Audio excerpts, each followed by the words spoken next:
मैं हरसिमरन कौर, आपकी biology teacher. अभी हम लोग फर्टिलाइजेशन पढ़ रहे हैं, तो फर्टिलाइजेशन में हम लोग गैस्ट्रुलेशन टॉपिक कवर कर रहे हैं और आज हम लोग उसी का पार्ट 1 बना रहे हैं। गैस्ट्रुलेशन की डेफिनेशन कंप्लीट कर ली है and we are done with the cell movements that happen in gastrulation. और आज हम लोग गैस्ट्रुलेशन के इवेंट से स्टार्ट करने वाले हैं, तो चलिए शुरू करते हैं। लेकिन उससे पहले अगर अभी तक आप लोगों ने हमारे चैनल पाकवे एजुकेशन नेटवर्क को सब्सक्राइब नहीं किया तो आप हमारे चैनल पाकवे एजुकेशन नेटवर्क को सब्सक्राइब ज़रूर करें ताकि आपको ऐसे ही यूज़फुल वीडियोस सबसे पहले मिलती रहें। तो चलिए शुरू करते हैं।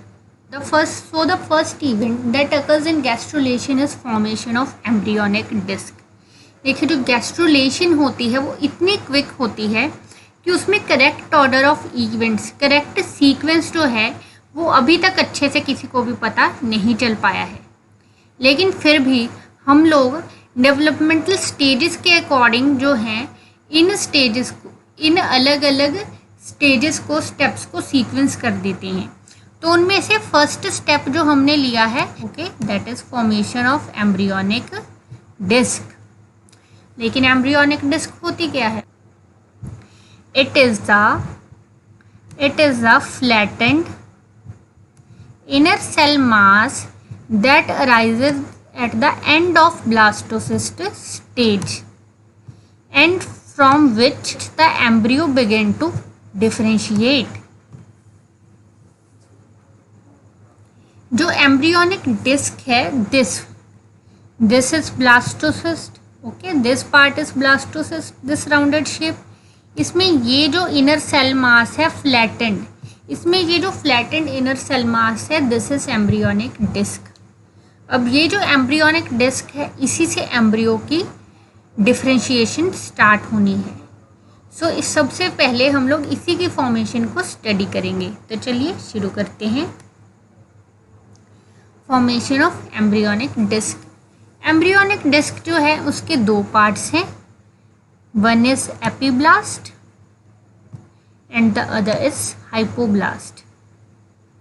These green cells are epiblast and this flat cell layer, single cell layer is hypoblast. आपको याद होगा हम लोगों ने ब्लास्टोसिस्ट का स्ट्रक्चर पढ़ा था जिसमें एक सेल मास फॉर्म हो जाता था सेल के, जिसमें एक सेलुलर मास फॉर्म हो जा रहा था ब्लास्टोसिस्ट के अंदर। तो अब वो जो सेल मास था पूरा अनऑर्गेनाइज था, बिल्कुल ऐसे पड़ा हुआ था। But the embryonic disc is much more organised. So first we will start with epiblast. Epiblast is derived from inner cell mass. वो जो इनर सेल मास था उसी से एपीब्लास्ट और हाइपोब्लास्ट दोनों बने हैं। ये जो एपीब्लास्ट है it lies above the hypoblast. Hypoblast is beneath the epiblast. जो एपीब्लास्ट है, एपीब्लास्ट से तीनों ही जर्म लेयर्स की फॉर्मेशन होती है। देखिए, epiblast and hypoblast, these both give rise to different parts of foetus. Blast give rise to germ layers and the hypoblast give rise to extra embryonic layers. Epiblast से बनता है visceral yolk sac, allantois and amnion. तो these are the formations of epiblast. क्या क्या? तीनों ही germ layers और उसके साथ साथ विसरल योक सैक, एलेंटॉइस और amnion. Next is hypoblast. Hypoblast भी फिर से इनर सेल मास से बना है and it lies beneath the epiblast, और ये एपीब्लास्ट के नीचे होता है। और इसमें छोटू क्यूबॉइडल सेल होते हैं, बहुत छोटे क्यूबॉइडल सेल। अब ये जो हाइपोब्लास्ट है it give rise to yolk sac which turns into chorion. अब देखिए, हम लोग आगे जाके ना इसके लिए अलग वीडियो बनाई है मैंने, एमनियन और कोरियन के लिए। ये आपने याद रखना है, एपीब्लास्ट से बन रहा था एमनियन एंड हाइपोब्लास्ट से बन रहा है कोरियन। तो जो हाइपोब्लास्ट है वो योक सैक और कोरियन बनाता है। ये सबसे पहले ये था हमारा ब्लास्टोसिस्ट। सो ब्लास्टोसिस्ट में ये एक इनर सेल मास था और एक कैविटी थी जिसको हम लोगों ने ब्लास्टोसील बोल दिया था। अब इस ब्लास्टोसिस्ट में ये वाली जो लेयर है, ये जो लेयर है ये है ट्रोपोब्लास्ट सेल्स। ये जो सारे के सारा इनर सेल मास है ये बना हुआ है स्टेम सेल से। Inner mass is made up of stem cells. सारा का सारा बना हुआ है स्टेम सेल से।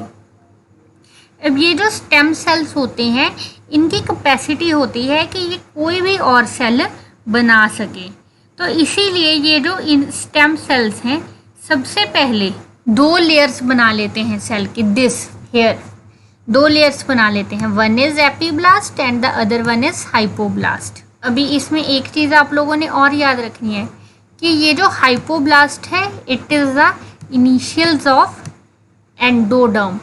ये जो एपीब्लास्ट और हाइपोब्लास्ट हैं ये इकट्ठी मिलके बना लेते हैं एम्ब्रियोनिक डिस्क। इस एम्ब्रियोनिक डिस्क के साथ साथ एक फॉर्मेशन और होती है जिसको बोलते हैं हम लोग एम्नियोनिक कैविटी। देखिए यहाँ पे एम्ब्रियोनिक डिस्क फॉर्मेशन होने के साथ ही जो एम्नियोटिक कैविटी है उसकी भी फॉर्मेशन साथ ही में शुरू हो गई। ये जो एम्नियोनिक कैविटी है ये होती है in between epiblast and trophoblast cell. देखिए ये आपको बताए गए थे ना ट्रोपोब्लास्ट सेल है, तो ट्रोपोब्लास्ट सेल और एपीब्लास्ट सेल के बीच में बन जाती है। अब ये जो एम्नियोटिक कैविटी है ये सारी की सारी एम्नियोटिक फ्लूइड से फिल हो जाती है। इसके अलावा लास्टली एक जो चीज़ और फॉर्म होती है that is extra embryonic mesoderm. That is extra embryonic mesoderm. ये जो ट्रोपोब्लास्ट लेयर है ना, ट्रोपोब्लास्ट लेयर जो है इसी से एक्स्ट्रा एम्ब्रियोनिक मीजोडर्म की फॉर्मेशन होती है। हम लोग एक्स्ट्रा एम्ब्रियोनिक मीजोडर्म क्यों बोलते हैं?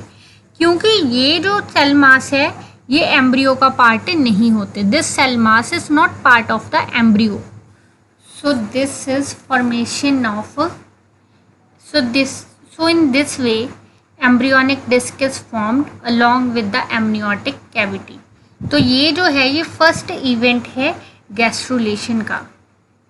आज के लिए हम यही पढ़ेंगे। ओके, अब इसमें क्या हो रहा था आप लोग याद करो, क्या क्या बना था? Epiblast and hypoblast. What is epiblast? Epiblast is a cell mass which give rise to germ layers and hypoblast will give rise to yolk sac। Epiblast will give rise to amnion and hypoblast will give rise to chorion, जो कि हम लोग आगे आने वाले structures में पढ़ने वाले हैं कि क्या होता है एपीब्लास्ट, एमनियन और कोरियन। तो आज के लिए बस इतना ही। अगर आपको ये वीडियो अच्छी लगी हो तो इस वीडियो को लाइक करें, शेयर करें और हमारे चैनल पार्कवे एजुकेशन नेटवर्क को सब्सक्राइब ज़रूर करें। Thank you.